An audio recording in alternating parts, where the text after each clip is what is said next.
So mga tol, nagsalita na po sa unang pagkakataon ang kapwa na kalaban ni Manny Pacquiao at Mario Barrios na si Kid Thurman sa magaganap na laban ni Manny Pacquiao versus Mario Barrios ngayong July 19 sa MGM Grand Garden Arena, Las Vegas. Kung matatandaan mga tol, tinalo po ni Manny Pacquiao si Kid Thurman taong 2019. Habang tinalo naman po ni Kid Thurman si Mario Barrios taong 2022. Sa interview po ng FightHype.com dito kay Kid Thurman, nagbigay siya ng prediction kung sino ang papaboran niya sa laban na yan.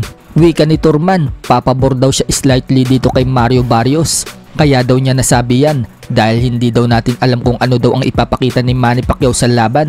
Nakadepende daw yan sa kondisyon ni Manny Pacquiao at kung paano daw na ito pasukin si Barrios, katulad daw ng ginawa ni Manny Pacquiao sa kanya.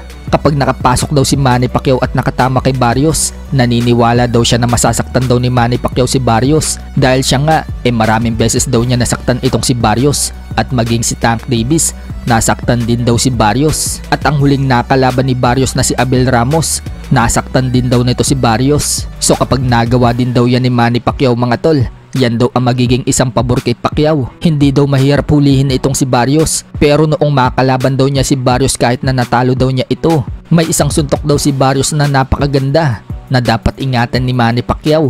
Yan daw yung jab. At yung jab na yun daw ang nagamit ni Barrios noong talunin si Ugas. Tinalo naman daw ni Ugas si Manny Pacquiao sa distansya. At sa tingin daw ni Thurman, magagamit daw ni Barrios yung jab niya dito kay Pacquiao. Kapag dumistansya ito katulad ng ginawa ni Ugas kay Pacquiao. Payo ni Thurman, panoorin daw ni Barrios yung laban ni Ugas kay Pacquiao kung paano tinalo ni Ugas si Manny Pacquiao at yun daw ang kopyahin niya. Hindi rin umano naniniwala si Thurman na kaya natalo si Manny Pacquiao kay Ugas dahil sa late replacement itong si Ugas. Ani Thurman, active fighter daw si Manny Pacquiao noong time na yan. Tapos 65 fights na ang nagagawa sa boxing. Kumbaga lahat ng estilo nakalaban na ni Manny Pacquiao. Pero ngayong lalaban daw si Manny Pacquiao kay Barrios, ang tagal daw na layoff si Manny Pacquiao. Kaya yan daw ang malaking tanong kung magagawa pa ni Manny Pacquiao yung nagawa niya dati. Kapag natalo daw ni Mario Barrios si Manny Pacquiao, mawawala na daw ang mga luma at papalit na ang new generation. At makakalimutan na ang pangalan ni Manny Pacquiao at Mayweather. Subalit kilala daw natin si Manny Pacquiao na notorious daw ito. Nananalo, matatalo at mananalo na naman ulit tapos matatalo na naman. Sa July 19, dyan daw natin mawi-witness kung sino daw ang magpapakita na maganda. Kung manalo naman daw si Manny Pacquiao kay Barrios at gusto siyang balikan, nandiyan lang daw siya.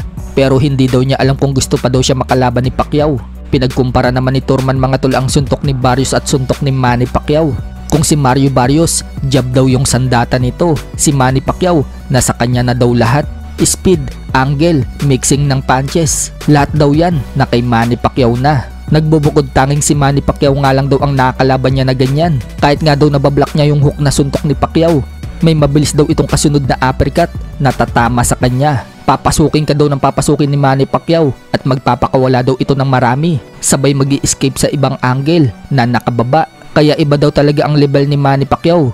Pinagmamalaki ni Thurman na nakalaban niya ang legend. Sa naging laban daw nila ni Manny Pacquiao, very close fight daw yun. At kung hindi daw siya na-knockdown ni Manny Pacquiao sa round 1, baka siya pa daw ang nanalo. I just slightly I just favor Mario Barrios.